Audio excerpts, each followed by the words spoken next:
Earthquake measuring 4.1 on the Richter scale gave the Raton area a little jolt early this morning. Now, that's nothing compared to some of the earthquakes that have rattled New Mexico in the past, and most of them have hit one particular city. News 13's Jim Winchester takes a closer look at the earthquake capital of New Mexico. Jim? Dick, the most significant quakes were in the early 1900s in New Mexico, and they were in the same spot that's now still considered most likely in the state to have another. According to the United States Geological Survey, the earthquake that hit Haiti, 7.0, had 750 times the shake than the 4.1 that hit New Mexico this morning.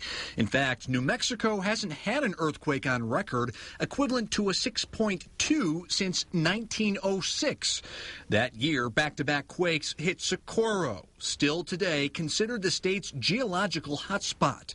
But the chances of a big one occurring there in the next 50 years is small. It does seem like it is a low probability for New Mexico. The largest percent for the state would be between an 8 and 10% probability.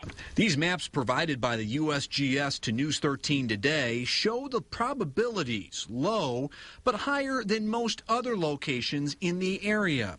Armed with that information, we spoke with people in Socorro, most who already know of Socorro's earthquake potential.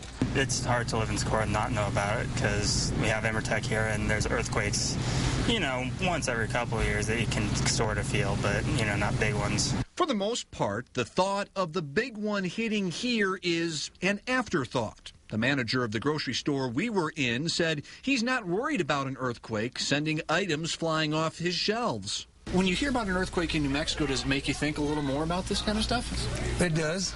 Wondering when a bigger one's going to hit, and then it really be more concerned.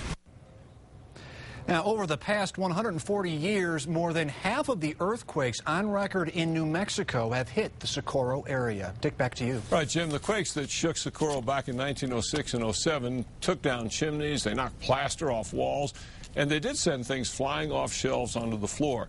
Most of the main business block in Socorro suffered some kind of damage.